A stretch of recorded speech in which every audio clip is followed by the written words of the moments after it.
I mean, it's the same, little equation for the whole thing, right? Show up, and you got to show up, and all this stuff's going on at the same time, which makes it challenging. You know, What how's the challenges? weather? Huh? What challenges? What challenges?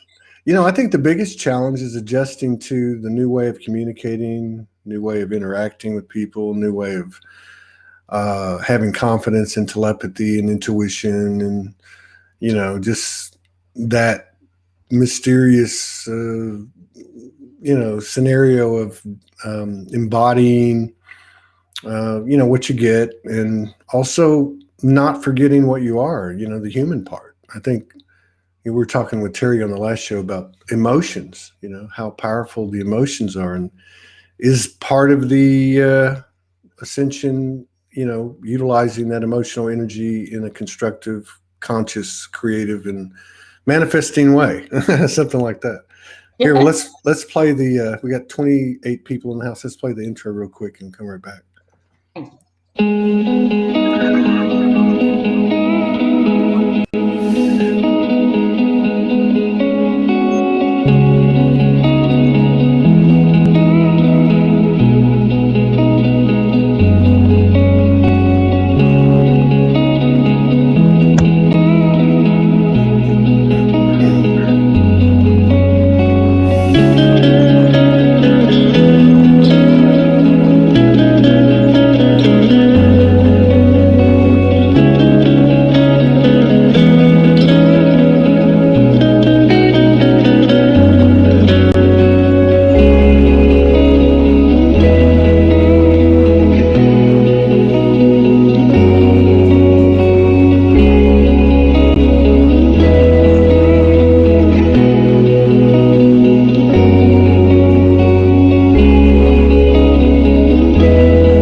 We got Ashley Lee in the house from the West Coast, the sunny San Diego area. Although I think you guys got some cold weather a couple of weeks ago, didn't you? We did. We still have it. It's 46 degrees. My God, that must be like Alaska weather for Southern California. That's right. We might have to wear pants and stuff like that. So what's happening on the front lines of the apocalypse with Ashley Lee these last couple of weeks, man? March has been huge. That is a really good question. the equinox. The equinox. I think it was a real ass kicker. It is in multitudes of ways. Yeah. I created a little graphic last night that really graphically shook my world. I saw that. And realized, as I unified my field about 10 years ago, or was embarked on the journey of doing that and understanding what it really means. It's really a journey.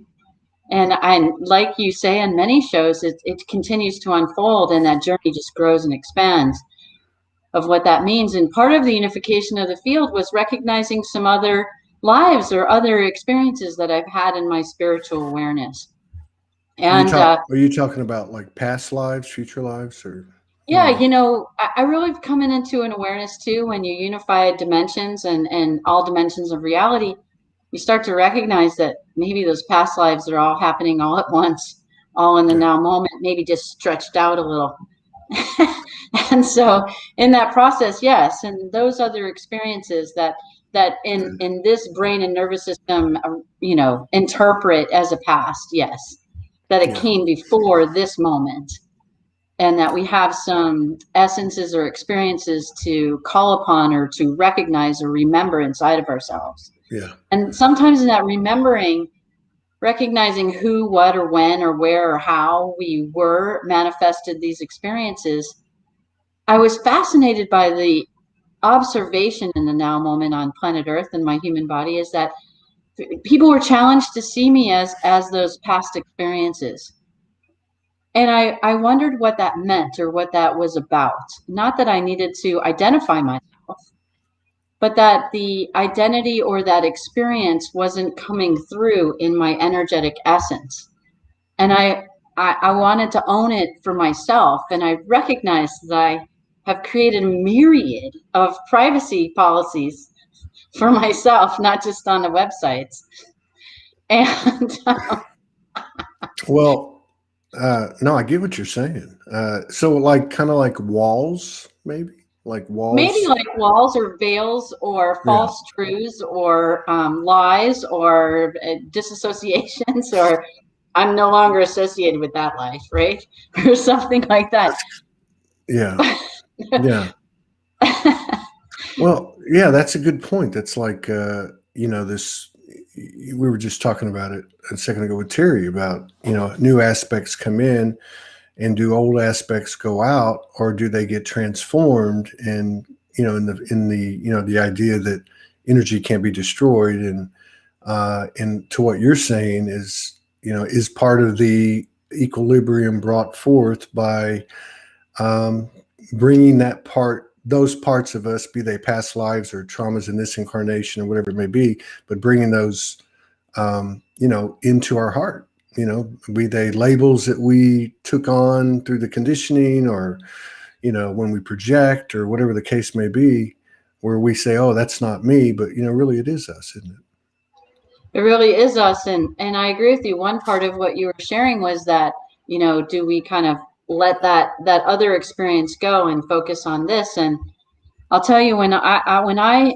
first received the impetus inside myself to unify my field and then to unify and participate in the field unification of all humanity and this earth, this planet. And it was December 21st, 2012. And I was looking out on the beach and seeing the blue guys come in and all these other mystical experiences happening at the same time. And I asked, may I participate in this process of unifying everyone's field? And I got very clearly no. And I was like, awesome. What does that mean? And I was shared, everyone's not ready yet. And I said, that's awesome. What does that mean? And I'm ready to get ready.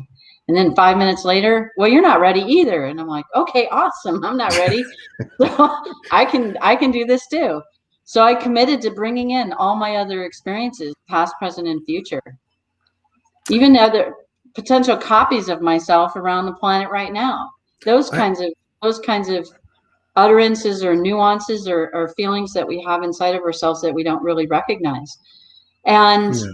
I committed to that, and everybody in the pretty much San Diego area that I talked to thought I was a lunatic, thought I was nuts, thought I didn't know what I was talking about. And I said, well, I'm doing it anyway. And so I listened to everybody else, and I kind of was distorted and felt different and had challenges communicating and feeling grounded or feeling in myself. And what I had to do was take that kind of journey and recognize that those lives are all part of me. It was just very fascinating because some I was very close to and really understood who they are, what they are, and what I'm here to bring through. And I didn't want to scare those lives Yeah. because some of them were kids. Yeah. And I said, so what do I do? And I got guided, well, be their higher self, because you kind of are, Yeah. because you know about them and they don't know about you. And I'm like, well, that's fascinating. Okay. So I did that. I was a tree and spoke to the child, and had other instances where those involuting or enveloping of all of these experiences started to come together. And it was over time. It wasn't an instantaneous activation, if you could call it that. And it was creating trustedness and rapport and relatedness with those aspects of me that had other experiences. Yeah. And then Yeah.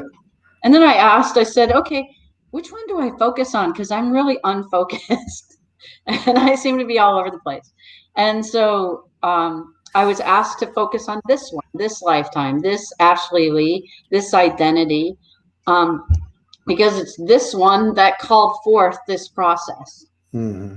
And so this one could take the utmost interpersonal responsibility in driving this forward. And I said, well, Was it kind of needed maybe for our 2020 times? Yes, it was. Or yes, it is. It's kind of like being as conscious as you can be from what we might consider the unconscious part of us, which is the memory swiped human, hybrid soul.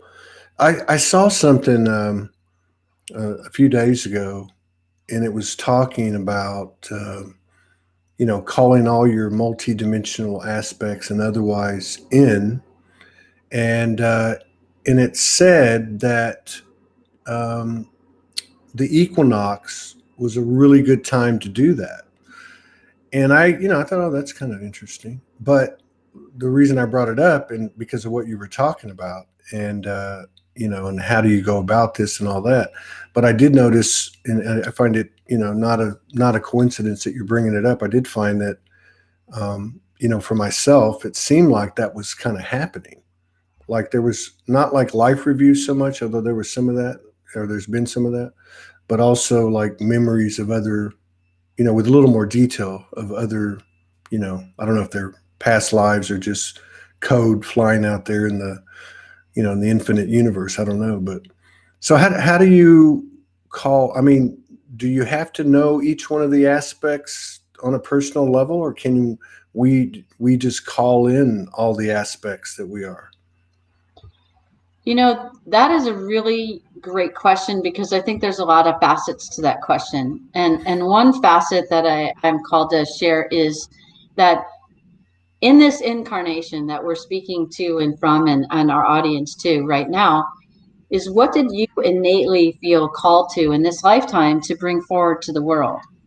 Because I have a feeling whatever that is, that superpower, that giftedness that you're here to emulate from your pure heart, absence of issues, traumas, challenges, limiting beliefs, all of that, when you're able to purely emanate that, I have a feeling that in a pattern way, we've had different lifetimes or experiences that also emulated that same Yeah. demiurge or soul's urge or a process to come through. And so I think at least those are the ones that I got on my journey when I wanted to unify my field. So I unified my field in this idea that I'm here to see the light in others. Yeah. I'm here to shine my light and my star energy and my superpowers and my giftedness. And I'm here to illuminate that in others, and more specifically, illuminate that in children so that they're able to come forward and be their very purest of heart, very gifted children that are here to not assume, but command or navigate and step into their leadership roles to really Hmm. bring our humanity forward. It sounds like the same energy and frequency of what you put together last night. Because when I read it, it was kind of like, I'll just use my own words. I am not just Ashley Lee, I'm much more than Ashley Lee, and I'm going to be that. Kind of like what you're talking about, what you're here to show the children and other Yeah. people. And I thought I was actually really being it. And then I realized in some of those other lifetimes where I've been an example of this, bringing humanity forward or wanting to bring humanity forward. I recognized because maybe of failures or traumas or other issues that was veiling my ability to do it now. So I had to heal that within inside myself. But Ashley didn't make those earlier discernments, or Ashley didn't have the same set of parents, or Ashley, didn't have the same set of circumstances that these other lifetimes did. And so what happened was I had to kind of work.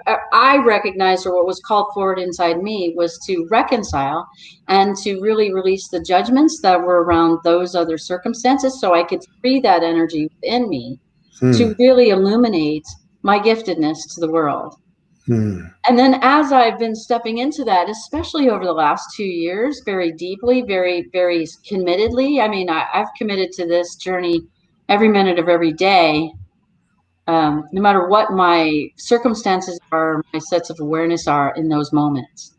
And so in that process, I was amazed that other people very closely to those other lives where I recognized I've walked past with these other people, weren't recognizing me or weren't recognizing the energy that I'm representing.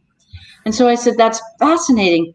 What in me is creating that? And that's where I realized I developed many, many fascinating skills of inner technologies or energetic technologies to keep me veiled from everybody else. Partly because I didn't want to have mercenary or messenger or martyr or messiah or guru consciousness and all of that stuff, because I truly stand in the knowingness of today, in this body, that I'm no different than you.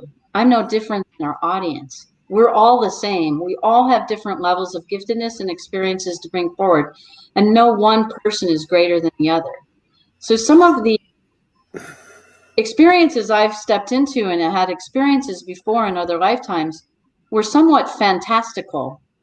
And yet I didn't want to be a part of that. I was told I couldn't move forward until I agreed that I had been that.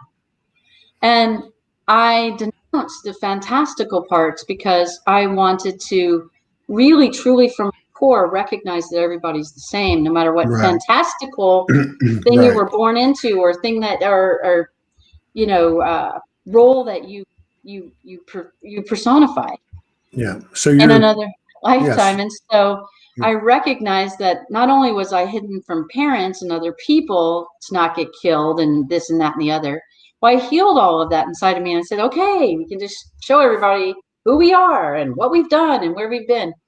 And it still wasn't coming forward. And quite honestly, I had to recognize that I had all this technology around me to veil that so that I could be like everyone else, because that's what we want to do. And so I recognized in my privacy consciousness that I was limiting my ability to shine my light and to shine the truth and to be, so it doesn't matter who we were or what we were in the past. I think when we presence ourselves with our awareness in the moment that we're in, either in that past life or this one right now, that's where we transcend value. That's where we transcend this personification of who we are. Yeah. Yeah. Personality. Yeah. Yeah. Well, and so you had to kind of own everything from these recollections that you've had, these interdimensional, dimensional, whatever. Did the same or does the same hold true for anything and everything up to this point in our human incarnation, in this particular incarnation? I mean, do we have to own everything? And you know what I mean? And also, like, the things that you had to own in those past recollections, were they good? You know, I know these words don't really They apply. were Were actually they, challenging. It's a great I mean, question. They were actually challenging when I was a young child in another lifetime, in a fantastical lifetime that I didn't want to agree to, that I had to handle a lot of human stuff. So we in history we iconicize so many people and so many beings. Well, they're all souls, and many of them come back to now time to really create the humanity we're here to create moving forward. And we don't want to admit that we were those, or that's too big, I can't do that, or that's not me. I'm just a nurse over here in San Diego, and I'm not doing anything. I'm sitting in a middle class white American desperate housewives neighborhood. I'm not doing that. And are you a desperate housewife? I'm not. I'm just messing with you. but somehow we ended up here, so it was a family decision. And so in that process, what I recognized I was more important to heal, seeking the support of other healers, and to help that recognize that in me. We actually healed human challenges like hiding and veiling and not put your hands in your pocket. Don't show everybody your superpowers, that sort of thing. And I really had to recognize that was okay, that I don't have to hide my hands anymore. I can show everybody what I am. And it's not a parlor trick, right? It's not like making this video all flamboyant and making light rays come out of you and all that sort of stuff. You can do it, but that's not really the purpose of why we're here, is it? we're here to live our true nature, our true divinity, our true spirituality in our vessel, in the Right. human experience. Right. And to bring that forward with everyone and then create that level of consensus and coming together. So I'm curious, are you conscious, like, with intention, like conscious of your energy field that is beyond your human body? I mean, like, as you're going through your day, do you ever hold that vision or see your energy field beyond the human body? I do all the time, and I do with different levels of focus. Yeah. And some are intentional, and many are remain unconscious until they're not unconscious anymore. Yeah. So one, for example, I continue to work in the hospital for children in the cardiovascular intensive care unit. And the other day I walked in and my foot was killing me, and I barely started the shift. So I said, "What is the foot killing me about?" And it said, "It's emotional." I said, "Great. Okay, is it my emotion?" "Well, yes, it's your emotional response to other things." I said, "Okay, great. What is that other things?" "It's the emotions and the feelings and the thoughts and the belief systems and everything else that's running around in the hospital with the staff, the patients, the industry, everything about it. You can feel it, and you're feeling it through your foot. And Hmm. it's coming in through my past experience where I didn't like it. So what did I do? I disassociated. I go, I don't want to feel that because I've got to work for 12 hours. Right. I don't want to feel that because I want to be fully in service to the children and the families. And here, that's what I'm serving as a role in these moments forward are about. But I didn't recognize that I disentangled or disassociated my own thoughts and feelings, because then I distanced my presencing to the Hmm. population or to the moment I'm in front of. So when I disentangled myself because I didn't want to feel those icky feelings, I diminished my superpowers. I So diminished I get you. I just want to empathy. clarify. I want to clarify because it's fascinating. So basically, by dissing that, what you were talking about, you were doing that, or at least in part, so you could focus on your 12-hour shift, but you actually would be more beneficial to your patients, more powerful, more aligned if you took that stuff with you through that shift. Or just acknowledged it and Okay. said, and conflict resolved it, and I released my judgments about it. Okay. That, yeah, it's icky, yeah, it's challenging, yeah, there's significant life-saving measures that are ethical and challenging in the realm of ethics, they're challenging in the realms of moral. Everybody is riddled with anxiety, especially with COVID and everything going on around that. So do you do And you do you work in a hospital? some days a month. Okay. And I'm just curious, like, I've not been in a hospital, in a long time to visit anybody or myself. So, what's that energy like? With this in the past year, with this whole COVID thing. Well, there's a lot of fear, and there's a lot of mistrust, and there's a lot of misunderstanding that people feel that they have a lot of understanding about. And so we see it across the news field too, right? That Hmm. we believe what we're told, and what we're told is true. And therefore, since it's true, we're going to go ahead and do it that way. And so there's a lot of that. But there's also a lot of compassion. There's also a lot of love. There's also a lot of understanding. There's also a lot of reaching out. I just a nurse the other day had asked me, she said, "I see what you do in the outside world. Why are you here?" And a part of me wanted to answer the kind of some obvious family reasons. And then there was the other deeper reasons. And I said, what if it's our ability to connect with all the souls in this institution and Wow. in this process? And what if we bring levels of non-physical medicine by recognizing that our physical bodies are a representation of our thoughts, our emotions, and our spiritual discords that may not have been addressed or attended to or supported? And Wow. what if, right? Because all, all of the practitioners in my environment are healers. They're just different kinds of healers. Yeah. And Yeah. so maybe some of their superpowers can be activated too, even if it's a technology dependent environment. Yeah. Yeah, I would think that, I mean, I never worked in that profession, obviously, but I would think that the vast majority of nurses, regardless of who you're working for and what hours you're working, you are, constantly, with the patient. I would imagine there's got to be, regardless of the whatever you want to call it, the way that the medical industry is set up and all the things that might not be right with it. But I would imagine that the nurses, as a conscious collective, would have a lot of heartfelt energy, projected forward from a fairly pure intention, I would think, because that would be a hard job to do if you didn't care about people.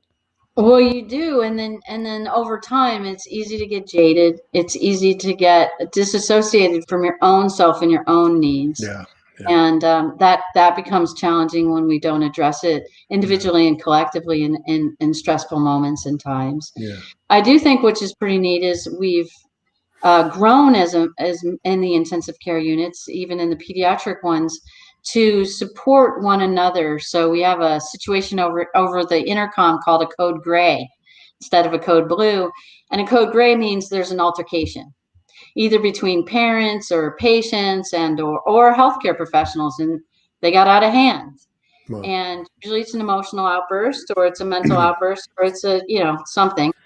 And sometimes drugs and alcohol are involved, but very rarely in a pediatric environment, more right, in the adult environments that occurs.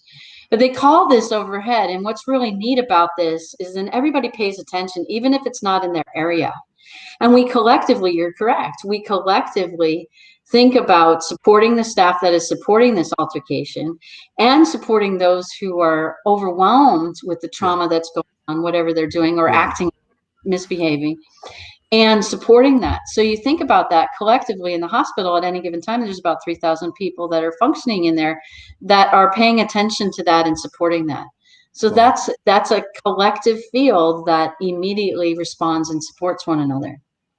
So Do yes, you, those do, operations.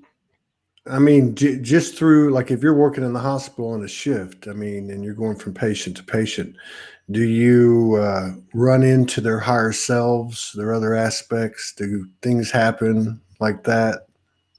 Do you, Some and some if you did, experiences come very clearly, and for the most part, they're very neutral and calm. They don't come hitting me in the face. right, right, Now, some children will talk to me very clearly, and I hear what's going on with them, and I support them heartfelt ways or soul to soul communication.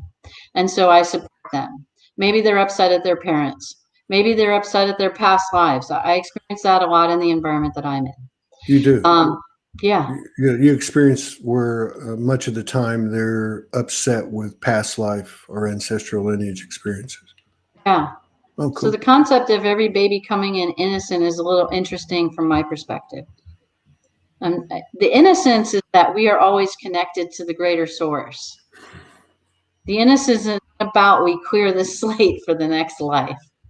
As we all can recognize, we are bringing in slated traumas that we understand. Like, so when you have weirdness in your life and it's not really explainable, you might want to look into the spiritual realm to see if you have a discord or a conflict that has occurred or that seems reminiscent in your spiritual memory. Give us an example of that, like something you've gone through yourself or maybe one of your clients. Um, there's a lot of different situations. Sometimes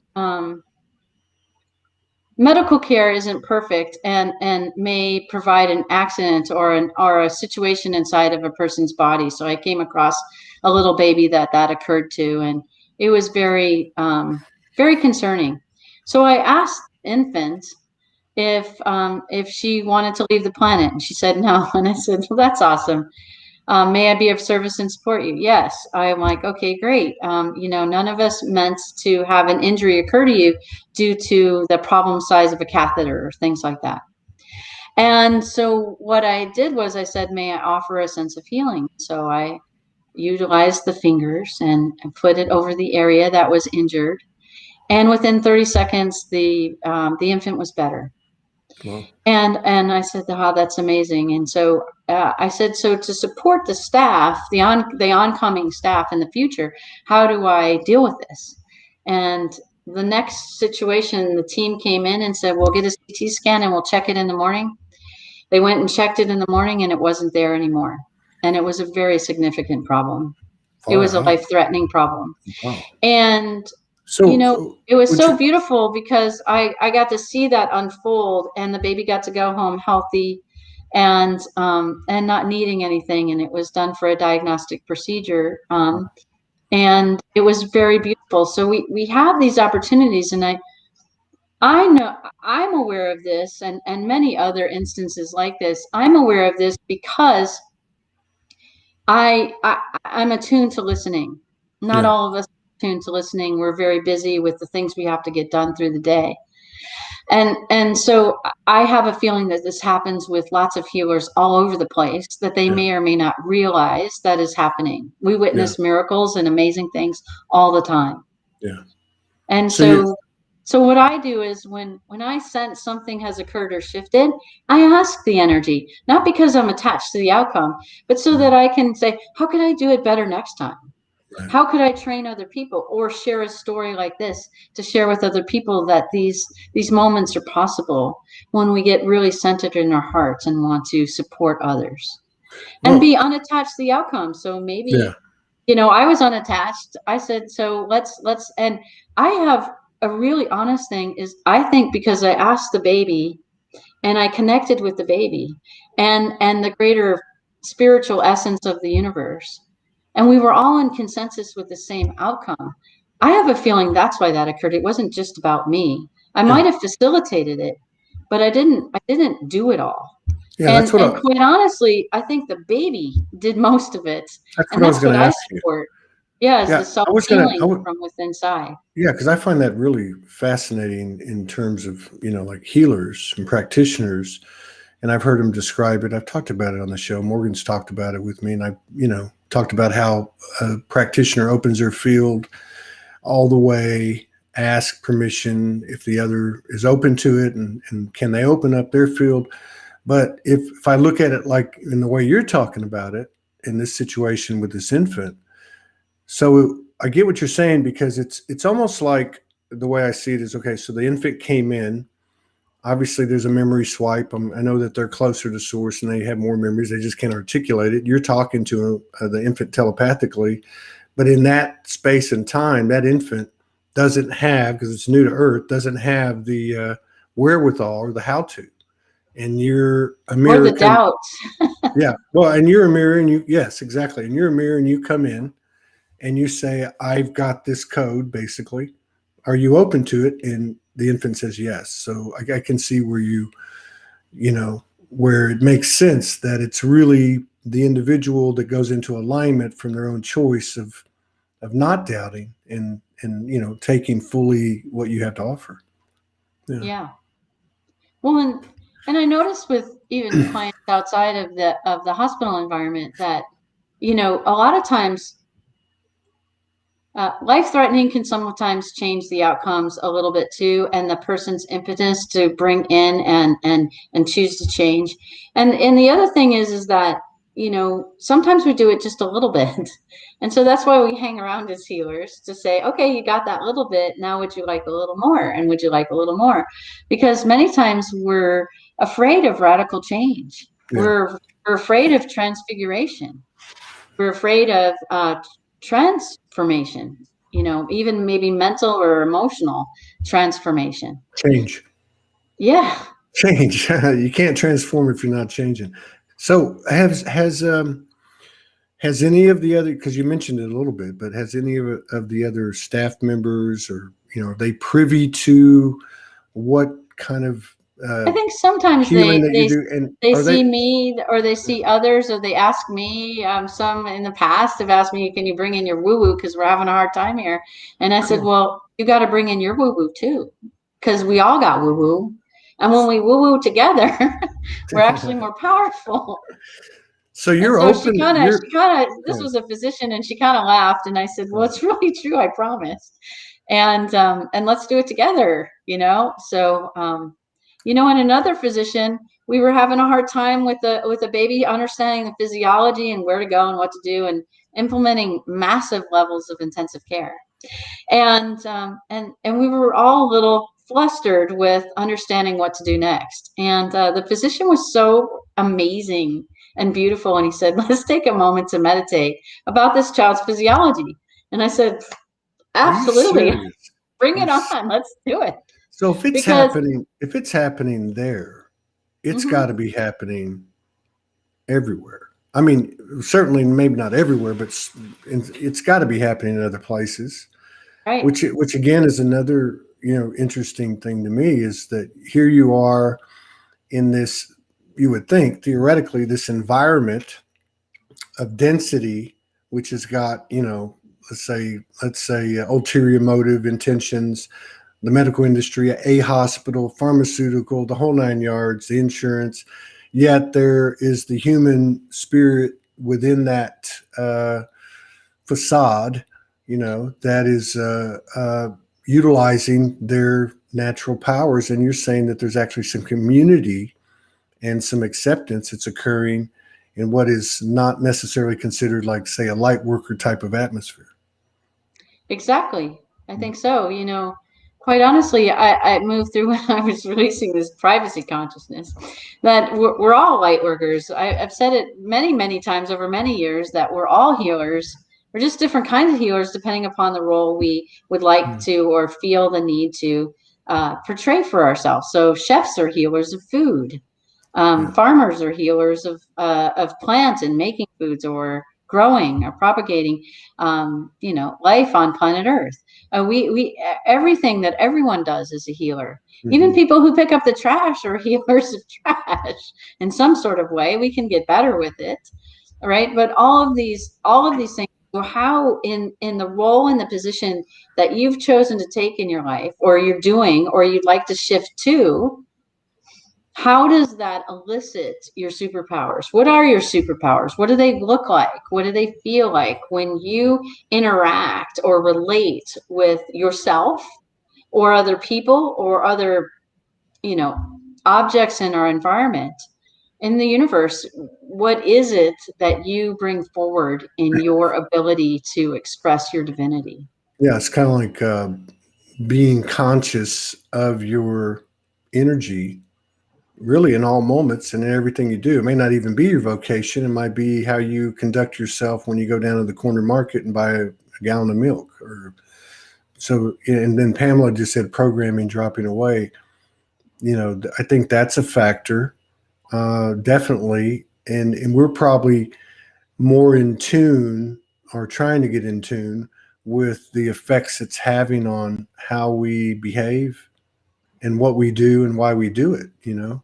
Right, right. So when I experience in any atmosphere that I'm in, misbehavior or behavior that's unbecoming to our true nature, which is love. So when we're expressing fear states, what I like to do is I like to do, okay, who's expressing the fear state? Am I and them? Are we both? Who's feeding what? Where's the energy flowing? And then inside that energy of how it's flowing, what's in it? So I look at a consciousness challenge, or I look at something that challenges our very way of being. And Yeah. when I go into that, then I acknowledge it, and the acknowledgement opens that energy to start to release it. It starts to already heal it. What facilitates or magnifies that healing process is releasing judgments. So I release Mhm. the judgments about it. We had a long conversation this morning, my partner and I, about protest consciousness and how many people believe that a protest is a good thing. Yeah. But what is the antithesis to a protest? What is the opposite? What is the antonym? What is the opposite of a protest? No protest. I don't No know. protest. How about heart-centered consensus consciousness? Yeah. Well, a protest immediately creates an us versus them mentality. Yes, a division, So absolutely. And which I is like the what you said opposite too. of our true nature. Right? Exactly. Well, yeah, exactly. And I like what you said too. No, I forgot. About judgment. I think we have I don't want to say enough of a challenge, but it seems like it's a full-time job to stay on top of our judgments in terms of what we typically think judgment is, like thinking somebody's better, thinking somebody's worse. But there's actually judgments that we say this is accurate and that's not accurate. Like even when you go in this healing scenario, you're saying I've got to release judgment of what I think I am and what what I mean. I mean, you're actually kind of creating a 0 point field and bringing all those things in together, and that maybe that's a big part of the transformation in a situation like that with that infant. You're exactly right, and I don't know. I guess it is a full-time job until it isn't anymore. Yeah.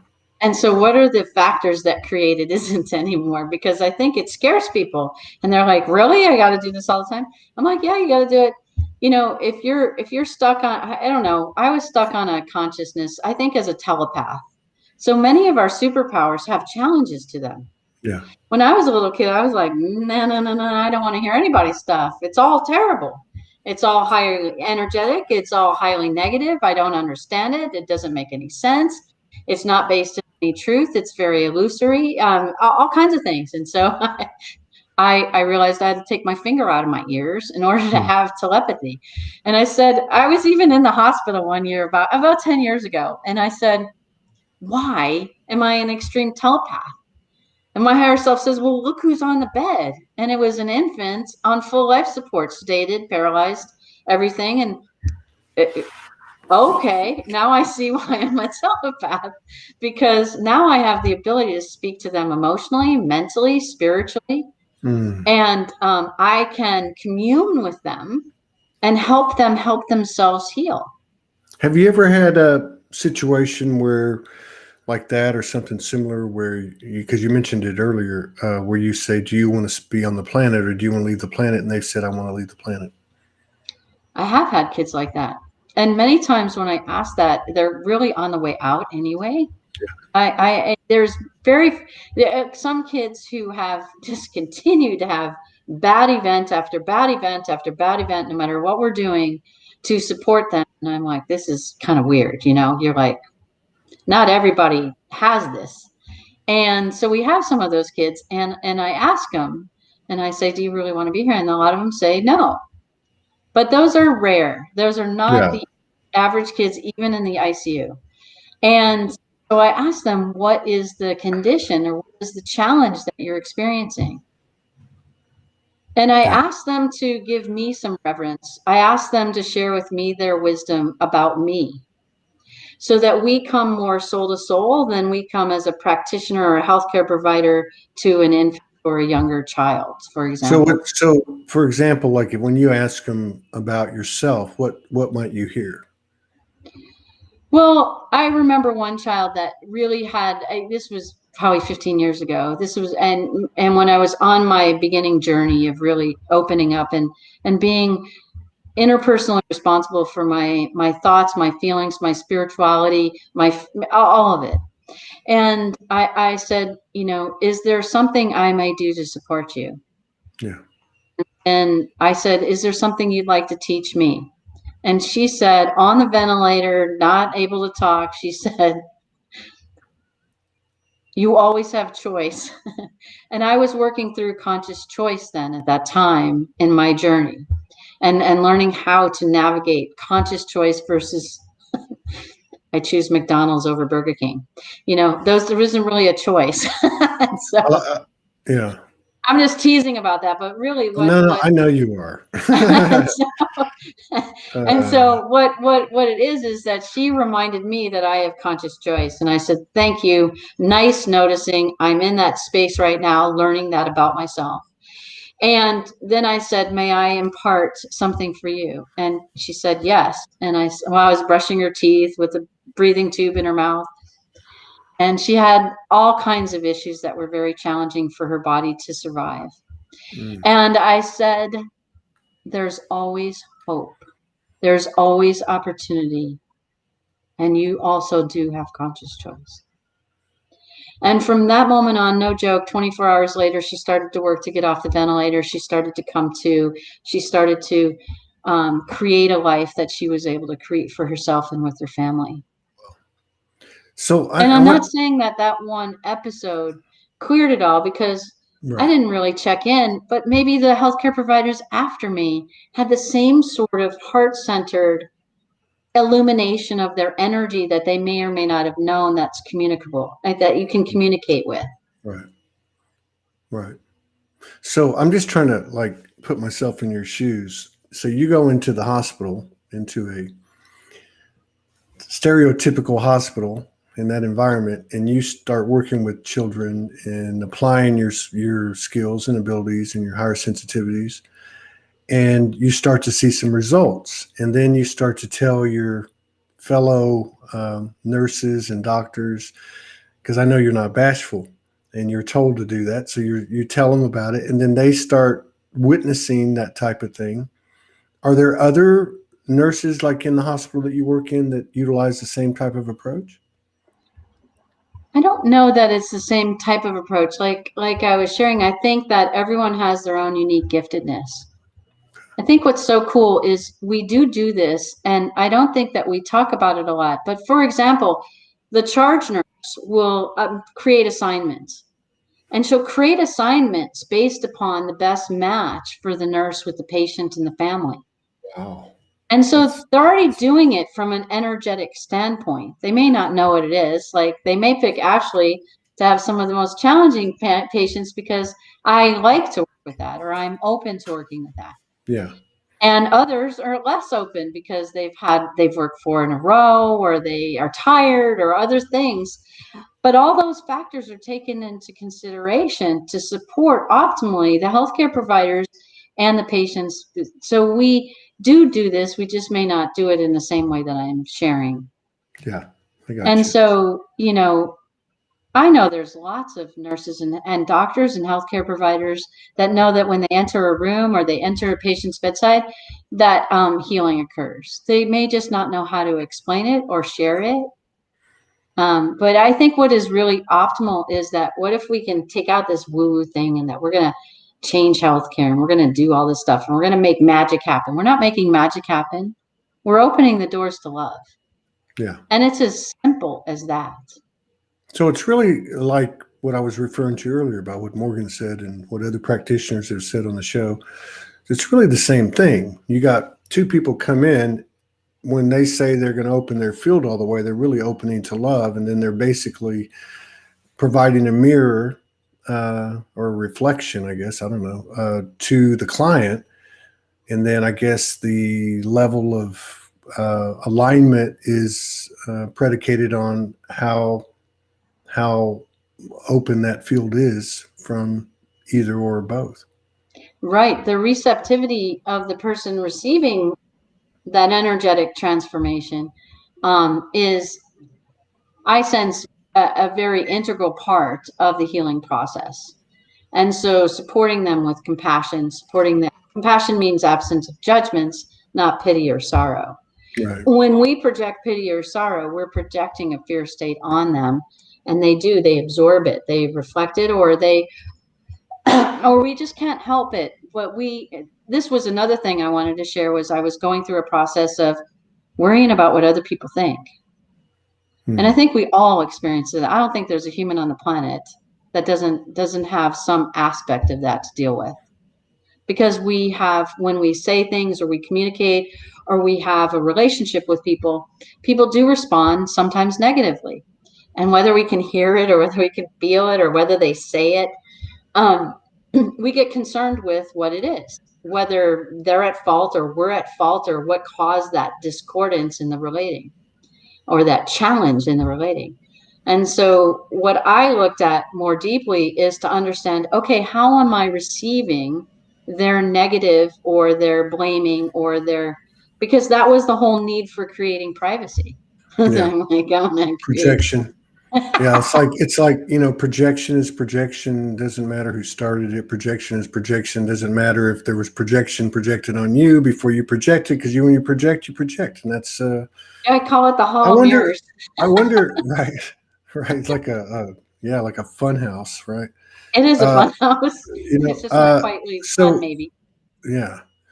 So I wonder, like, if what Pamela was talking about earlier, that what we're experiencing is, and we certainly have something to do with that, individually and collectively, is these programs are dropping away, and the reality is we're not going to be living in an atmosphere of projection, an externalization, blame and shame and guilt and pity and sorrow, and you know what I mean. I mean, Absolutely. it Absolutely. And yeah, when we start to release the judgments about that, what we do is we gain, and I start with myself. I release my self judgments. I can't believe this is happening to me. I can't believe that I can't do anything about it. I can't believe that that person can't stop doing that, or whatever it is, right? It's usually I can't or I won't or something. mhm, And then when I release that from myself, then I get clear with my own thoughts. yeah. And I'll tell you though, we're not a society that's used to gathering our own self judgments. We're way more better at knowing what everybody else Well, is that's the point. Yeah, doing. So but I mean, it takes some inner commitment really to yeah, say, okay, every conflict that I experience, I'm going to look at myself first. But it's very helpful, and it moves the process of self discovery much quicker because you get used to reframing and noticing what your own self judgments are. And then when you let those go, you're still going to deal with the issue, the problem, the situation, but you're going to do it with a clear mind.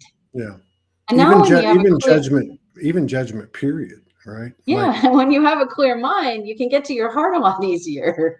and even If if your it's mind not a is not clear, it's really challenging to get to that divinity, that space of love. And yeah, then you move into what are your projections about the problem? What are your beliefs? that's yes. So And like, I'm like, okay, I'm gonna drop my judgments about you, Todd, because I recognize the walls between us, the right. challenges between us, the conflicts we That have. work both ways. And it works both ways. That works both ways. But Yeah. if I take mine first and I let go of mine first, guess Yes. what you're gonna do? Yes. The So energy from me is going to clear. that's right. And then So you're going to be more yes, open to knocking down the wall about us to at least see what's happening that's right. than And just kind of walk away and I'm not going to deal with Ashley anymore. well, it's kind of like,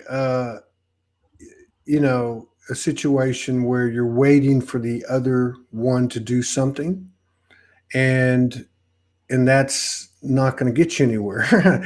So if you Right. just do what you said, then you've done it and you've been that. And then you're not attached to what they do because you've done what you can do. And yeah, I think Absolutely. that's And I take it one step further as a healer and a telepath and an empath and all these other things is I step in then with clear eyes and a clear yeah, heart. I step into your experience.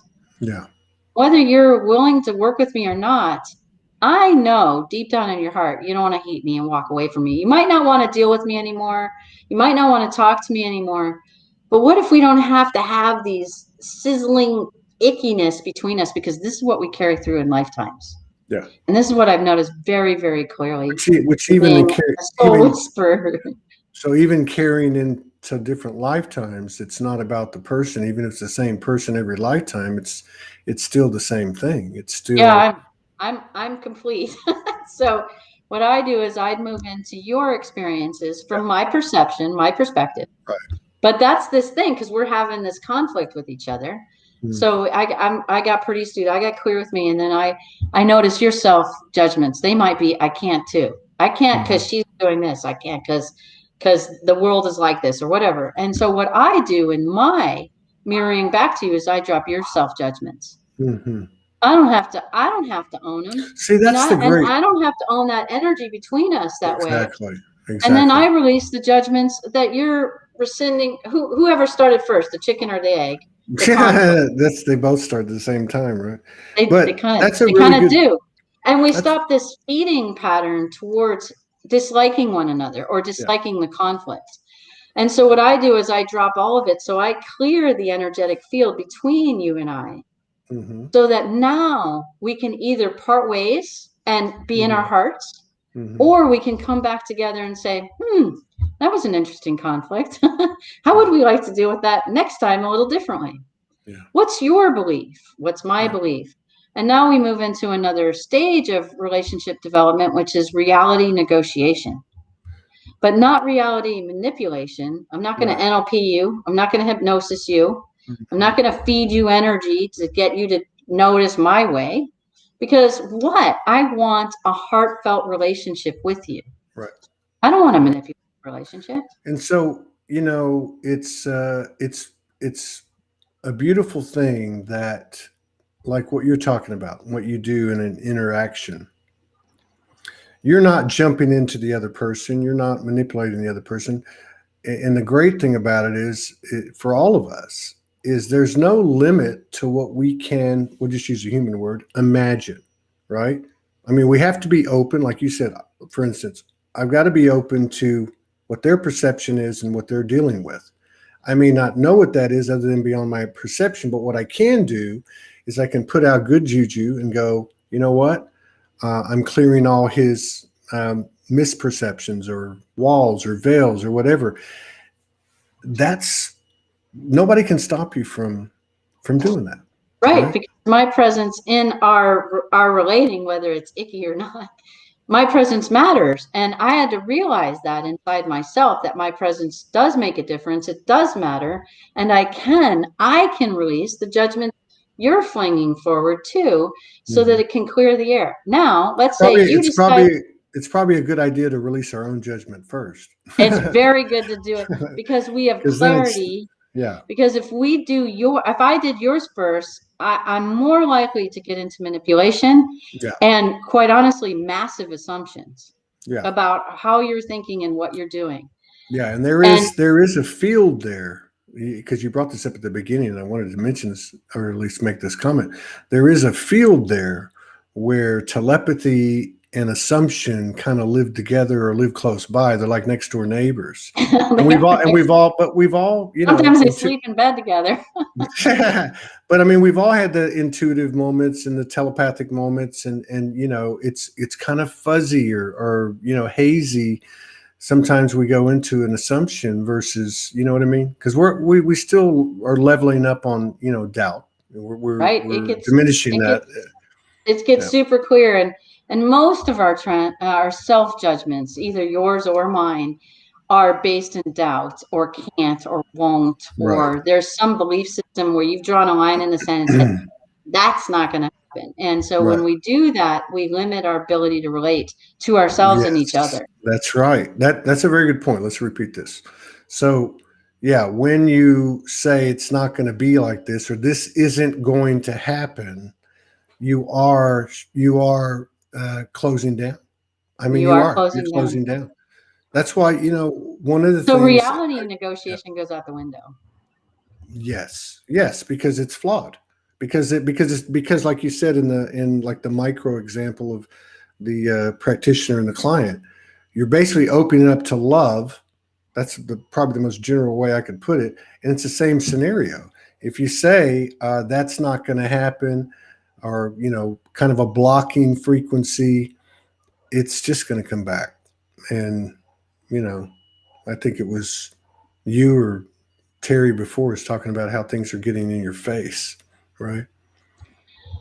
I agree. Well, and one thing that you mentioned, which was really awesome. So if we're in the stage of a conflict, and we're in the stage of acknowledging the conflict, so we open the energy to start to address it and heal it.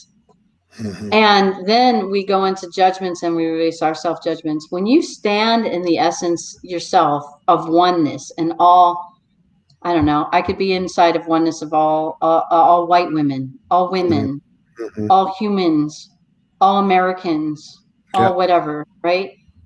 People who grew up in Hawaii, I don't know, anything you want. All nurses. But when I step inside, when I step into that collective as one and not being separate from, what I do then is start to release on a meditative scale. Large scale global issues start to begin to diminish and change. Because what I do is I release my vehemence or upset or irritation or triggered, right? My triggered responses. I release those judgments inside of me. Now I get very clear in heart, mind, and mind, being one with the collective. And I start to release what created that collective's discordance or pestilence or heinous acts or bad things or whatever it is we don't want. So we can become part of the collective to change the collective when we change it in ourselves. Yeah. Well, I think that's right. That's it. If you don't do anything, just keep transforming yourself and trying to grow, and it serves everything. To everyone. That's right. And then in this process, then what I do is I bring in forgiveness, because a lot of people are tied to forgiveness, usually through religious indoctrination. But forgiveness feels good. Hmm. And so let's say we had our little conflict between you and me, and I want to go into forgiveness. I'm not going to forgive you. I'm going to forgive me. That's right. And I'm not going to forgive me, the being, the whole being, Ashley, and everything that I am. I'm going to forgive the judgments that I had that created this conflict in the That's first right. place. The projection and so on. Yeah. And the Because thing is, if you do actually get that good feeling and forgive yourself, you don't even have to forgive. There's nothing to forgive after that. when I you don't have any judgments, you don't have any need to forgive, quite That's right. honestly. Yeah. And so then I'll go over to your energy now, and I'll pay the same respects and the same honor, I see and what you I'll mean. forgive you. But I'm not going to forgive you as a person, because it's not about that. It's your beliefs, it's your judgments, it's your value systems that started to create this conflict. So Yeah. I'm going to forgive that. And then when I do that, now standing in my true nature, I'm gonna say I'm complete with this conflict that we're having. I'm complete with this pattern, because I'm here for eternity, Todd, to not be in conflict with you about this kind of situation again. Right on. And then I'm going to be no compete, meaning I have no more judgments about it. And even if you bring forward again to me, Ashley, blah, blah, blah, I'll say, okay, I get to do it again. I get to conflict resolve again. And I get to do it and do it and do it and do it until it's complete. You're And like at some point, you're like the Energizer Bunny. well, So I know, so there's some part of me that still has another aspect that's still entangling this conflict. yeah. And so that's why I do it again and again and again. So it's not the Yeah, same thing. It's a different consciousness of challenge, course. or So it's a different way of how we're bouncing the energy back and forth between one another.